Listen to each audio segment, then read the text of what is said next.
Selamat datang di Sofia. Oke, kali ini kita bakal bahas sesuatu yang spesial banget. 10 malam terakhir Ramadan. Bisa dibilang inilah puncak dari segalanya. Momen yang kita semua tunggu-tunggu sepanjang tahun. Coba deh jujur, pernah nggak sih ngerasa pas Ramadan mau selesai energinya malah ikutan turun? Wajar banget kok setelah puasa dan ibadah berhari-hari. Tapi, gimana kalau saya bilang yang kita kira garis finish itu justru sebenarnya garis start yang paling krusial? Betul banget, justru ini bukan waktunya buat kendor. Para ulama itu sepakat loh, 10 malam terakhir Ramadan ini adalah malam-malam terbaik sepanjang tahun. Ibaratnya nih, ini adalah sprint terakhir kita, lari kencang menuju hadiah yang paling besar. Jadi, ayo kita siapkan diri, karena kita akan masuk ke bagian paling dahsyat dari Ramadan. Oke, pertama-tama ayo kita bedah dulu. Kenapa sih malam-malam ini sebegitu istimewanya? Apa bedanya sama malam-malam lain sepanjang tahun? Nah, ini nih yang menarik. Ada klarifikasi penting dari para ulama. Jadi 10 malam terakhir Ramadan itu adalah malam terbaik dalam setahun. Fokusnya di malam hari, buat ibadah. Sementara itu 10 hari pertama Zulhijjah itu adalah hari terbaik dalam setahun. Jadi dua-duanya punya kemuliaan sendiri-sendiri, tapi khusus untuk malam, ya nggak ada yang bisa ngalahin 10 malam terakhir ini. Oke, kita udah tahu kenapa ini penting. Sekarang, pertanyaannya, gimana caranya kita memaksimalkan momen ini? Nah, jawabannya tentu saja ada pada teladan terbaik kita, Nabi Muhammad SAW.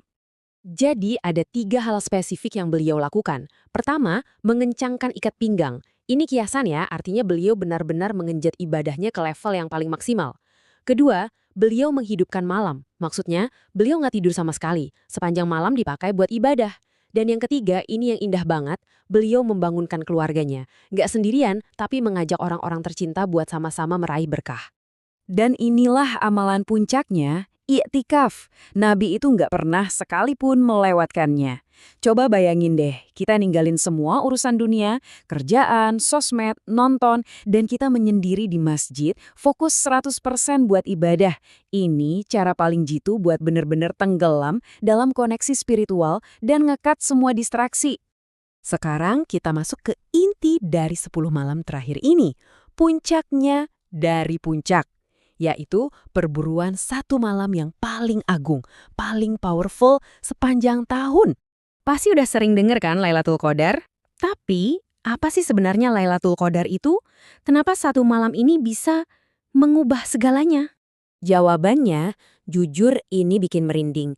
Ibadah yang kita lakukan di satu malam itu, nilainya lebih baik dari ibadah selama 1000 bulan. Kalau dihitung-hitung itu lebih dari 83 tahun. Bayangin, satu malam ibadah nilainya bisa melampaui seluruh umur kita. Nah, ini dia kuncinya. Kita tuh nggak dikasih tahu tanggal pastinya kapan. Dan ada hikmahnya loh. Justru supaya kita nggak cuma fokus di satu malam aja, tapi kita jadi semangat berburu di sepanjang 10 malam terakhir. Terutama di malam-malam ganjil. Jadi kita terdorong buat ibadah terus, konsisten. Dan keagungannya itu luar biasa. Di malam ini, takdir kita buat setahun ke depan itu ditulis. Para malaikat, termasuk malaikat Jibril, turun ke bumi, rame banget bawa berkah. Suasananya itu penuh kedamaian sampai subuh. Dan yang paling penting, ini malam di mana Al-Quran pertama kali diturunkan. Benar-benar malam yang mengubah sejarah. Oke, kita udah tahu betapa dahsyatnya malam-malam ini. Sekarang, ayo kita bikin ini jadi praktis. Apa aja sih yang bisa kita lakuin buat menjemput semua kebaikan ini? Ini ada panduan simpelnya, ada level-levelnya. Level baik, ini yang minimal banget. Usahain sholat isya dan subuh berjamaah. Mau naik level ke lebih baik, tambahin sholat tarawih bareng imam sampai selesai. Mau lebih dahsyat lagi? Nah, di level jauh lebih baik, kita perbanyak baca Quran, sedekah, dan doa-doa. Dan puncaknya, level terbaik, ya tentu aja itikaf di masjid. Nggak harus semalaman kok, beberapa jam tiap malam pun itu udah luar biasa. Nah, di antara semua amalan tadi, ada satu doa pamungkas yang diajarkan langsung oleh Nabi kepada istrinya, Aisyah. Doa ini khusus banget dibaca di malam-malam ini. Apalagi kalau kita ngerasa dapat Lailatul Qadar. Doanya begini, Allahumma innaka afuwun tuhibbul afwa fa'fu anni. Artinya, ya Allah, sesungguhnya Engkau Maha Pemaaf dan Engkau suka memaafkan. Maka maafkanlah aku. Singkatkan, tapi dalam banget maknanya. Inilah inti dari semua yang kita cari. Diampuni sepenuhnya oleh Yang Maha Pemaaf. Jadi jangan lupa baca doa ini terus-terusan ya. Jadi sekarang bola ada di tangan kita. Garis finish sudah di depan mata, hadiahnya nggak ternilai harganya. Ini bukan cuma akhir Ramadan, ini adalah puncaknya. Kesempatan emas ini cuma datang setahun sekali, dan sekarang dia ada di sini. Pertanyaannya, gimana cara kita akan merebutnya?